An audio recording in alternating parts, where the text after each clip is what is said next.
La septième et dernière alliance est mentionnée dans l'Épître aux Hébreux, chapitre 10, versets 16 et 17. « Voici l'alliance que je ferai avec eux après ces jours-là, dit le Seigneur. Je mettrai mes lois dans leur cœur, et je les écrirai dans leur esprit. Et je ne me souviendrai plus de leurs péchés, ni de leur iniquité. » La septième alliance est conclue avec le croyant. Dieu dit, « Je mettrai mes lois dans vos cœurs. » Et même, si vous ne lisez pas très bien et que vous ne puissiez rien comprendre, le Saint-Esprit vous enseignera toutes choses, jour après jour. Telle est la promesse dans Jean 16, 13, 14. Quand le Consolateur sera venu, l'Esprit de vérité, il vous conduira dans toute la vérité, car il ne parlera pas de lui-même, mais il dira tout ce qu'il aura entendu, et il vous annoncera les choses à venir. Il me glorifiera parce qu'il prendra de ce qui est à moi, à vous, et vous l'annoncera.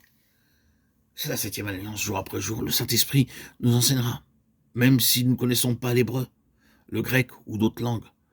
Nous pourrons néanmoins apprendre par la simple foi toutes les choses de Dieu. En obéissant à Dieu, en le suivant, tous les profonds mystères célestes nous sont enseignés tout naturellement, jour après jour. Matthieu 13, 16, 17 dit « Mais heureux sont vos yeux parce qu'ils voient et vos oreilles parce qu'elles entendent. Je vous le dis en vérité, beaucoup de prophètes et de justes ont désiré voir ce que vous voyez et ne l'ont pas vu, entendre ce que vous entendez et ne l'ont pas entendu. » Dieu, par son esprit, nous enseigne jour après jour les profondeurs cachées des mystères spirituels éternels, alors que nous entendons sa voix même si nous sommes handicapés intellectuellement ou d'une autre manière. Lorsque vous regardez un arc-en-ciel, vous pouvez dire « Seigneur, je crois à ton alliance. Je suis stupide, mais tu es sage. Je suis faible, mais tu es puissant. Je peux t'avoir trahi, mais tu es tellement miséricordieux. Maintenant, Seigneur, je vais être avec toi sur le trône. Garde ton alliance, Seigneur. » Chaque fois que vous vous sentez découragé, regardez l'arc-en-ciel. Vous verrez toutes vos tristes pensées s'en aller en regardant l'arc-en-ciel. Dieu est un Dieu qui garde l'alliance. De la même façon, lorsque vous tombez malade, priez. Garde ta parole, Seigneur, touche-moi, guéris-moi. Lorsque vous êtes découragé, dites-lui, Seigneur, donne-moi ta force et un nouvel espoir. Proclamez sa promesse par la même foi. Proclamez ses promesses pour chaque besoin.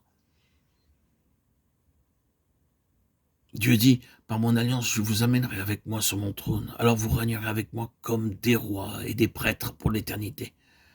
C'est le message d'Apocalypse 4. Il nous dit exactement comment régner. Le chapitre 4, verset 5 déclare, du trône sortent des éclairs, des voix et des coups de tonnerre. Devant le trône brûlent 7 lampes ardentes qui sont les 7 esprits de Dieu. Voici ce que dit celui qui a les 7 esprits de Dieu. Apocalypse 3, 1. Et je vis au milieu du trône et des 4 êtres vivants et au milieu des vieillards un agneau qui était là comme immolé. Il avait 7 cornes et 7 yeux qui sont les 7 esprits de Dieu envoyés par toute la terre. Apocalypse 5, 6. Il nous est parlé 4 fois des 7 esprits. Cela signifie que nous pouvons diviser l'œuvre du Saint-Esprit en 4 groupes de 7. En d'autres termes, nous avons 28 significations de l'œuvre du Saint-Esprit. Tout d'abord, par l'arc-en-ciel, Dieu disait Jean, par la parfaite œuvre intérieure du Saint-Esprit, vous serez rendus parfaits. Ainsi, vous serez capable de vous asseoir sur mon trône. Qui sont les 7 esprits? Ce sont les 7 noms donnés dans la Bible au Saint-Esprit, dans le croyant. Œuvre qui progresse très calmement et silencieusement, comme les racines d'un arbre dans le sol, que nous ne pouvons pas voir de l'extérieur. Puis l'œuvre septuple du Saint-Esprit, qui peut être vue de l'extérieur. Enfin, l'œuvre du Saint-Esprit dans la vie et le ministère du Seigneur lui-même. 4 groupes de 7 chacun. C'est ainsi que nous sommes préparés à partager son trône. Puisse le Seigneur créer en nous le désir d'être avec lui sur son trône,